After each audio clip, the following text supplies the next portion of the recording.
Well, I kind of have a confession to make.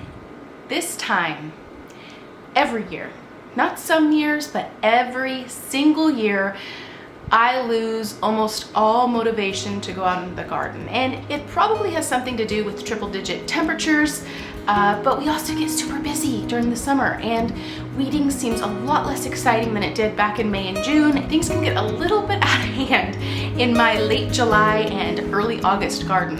But I am choosing to see the silver lining in this, and that is what we are going to be talking about today. Well, if this is your first time here, my name is Brianna, and my husband Gray and I like to learn, practice, and teach our children traditional skills. So the silver lining, let's just get right to the point. The silver lining is that I become incredibly excited about our fall garden. We here in Zone 9 can have a garden all year long, and so I tend to prefer the fall and winter garden much more than the summer garden. You will hear me singing this from the rooftops that if I had to choose, I would choose fall winter over the summer garden. Not that the summer garden doesn't have its charm, and like I said, I'm super excited come May and June to put it in and plant sunflowers and zinnias and tomatoes and summer squash.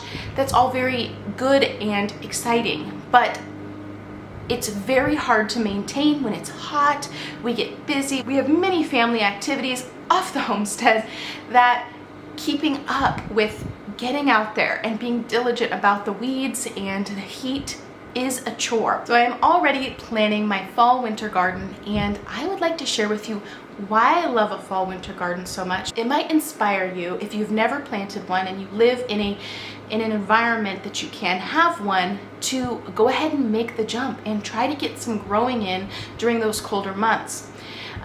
As well as what I'm doing to prepare my garden and my seed starting and ordering right now. The first reason, and probably the least serious reason to why I love a fall garden much more than a summer garden, is because it has a very relaxed feel. There's cooler temperatures, less need for watering, and I just enjoy it so much more because the garden is so much less demanding. I can be inside and know that the weather is actually helping my garden and not hurting it. I love the feeling of being all bundled up with the wood stove going and making a soup and getting out into the cool air for some fresh ingredients and coming back into a warm house and still enjoying the nutrition from a homegrown vegetable, but without as much work and toil. And so the second reason is that weeds are a lot slower to grow in the winter.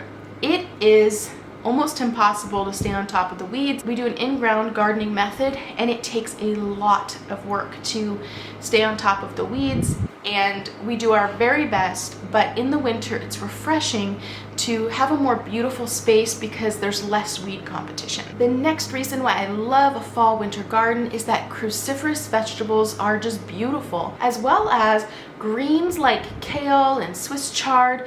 They just keep giving and giving and giving as the season goes on, so you can just keep harvesting from that same plant. On top of having more time to enjoy the garden, I actually have more time to preserve in the winter months as well, and so I love spending time preserving and cooking. I want to do a lot more cooking in the winter months, and so the winter garden gives me that opportunity to enjoy the bounty, but also the cooking and the preserving more than I do in the summer months. Before I move on, I want to mention that I have a fall planting guide on my blog, and I highly suggest going over there because I have a quick reference chart that gives you some ideas for the length of time that each winter vegetable will need to grow. And so that's going to give you a good idea as to how you're going to map out and plan your fall plantings, and if you can start them indoors or they're direct sow. And I will leave that link in the description box below. Next, if you're new to gardening, you might not know the types of vegetables you can grow in the fall and winter. Some of the things that we like to grow are beets, broccoli, Brussels sprouts, cabbage, carrots, cauliflower, collards, chives. I can just go on and on. Mustard greens, onions, potatoes, radishes, spinach. If your family consumes any amount of these, then a fall garden might be perfect for you. In fact, a lot of people will say things like, there's nothing like a homegrown tomato, But I would argue that a lot of the winter vegetables are much more impressive than the summer vegetables as far as the difference between homegrown and store-bought. Broccoli, for example, having my own homegrown broccoli has almost ruined me for store-bought broccoli. The flavor and the texture is completely different than what you would get in the store. So the next thing that I want to talk about is how I'm preparing myself for fall planting. The first thing is that after we are done with any of the summer plants, we get them and the weeds out of that space, amend with compost, and water them in. And let those beds really sit and rest. Right now, it's still technically summer, and it's easy to forget, unless you're like me and you're done with summer gardening, it's easy to forget about winter gardening until it's too late. But you technically want to plant for fall winter while it's summer. So getting a fall garden in is all about hitting that sweet spot between when it's too hot and when it's too cold. And so that looks like, at least for us here in Zone 9, the last 2 weeks of August and early September. So now I'd like to talk about how we personally, starting now, get ready for fall winter garden. The first step is to pull out any summer vegetables that are no longer performing. Pull the weeds, amend with compost, and cover with mulch until winter planting. The next thing I like to do is I have a general overview map of our garden, and we like to rotate the kinds of vegetables that we put in each individual space. And so I just give it some thought as to what's been there in the seasons past and try to move things around a little bit. After that, I go into my seed stores and I see what do I already have and what do I need to order. So taking inventory is the next step.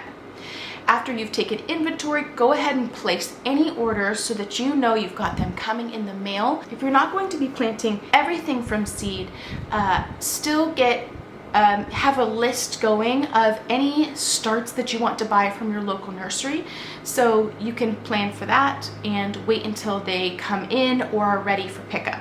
And after that, you might have some crossover as to some summer plants that are still in at time of planting your winter garden, and just kind of maintain that balance and keep things fresh. And so after you have started your seeds, taken inventory, started your seeds, ordered your plants, and have a general plan for where everything is, it's a matter of waiting for the right time to put those plants in the ground and tend to them until they are big enough. Once the weather gets cool and you have less evaporation going on, you will have a beautiful garden that will nourish your family all winter long. So I hope that this video was helpful. If you have any questions or tips on how you prep for your fall winter garden, please leave them down in the comments below. I am always looking to learn alongside you, and I will see you next time.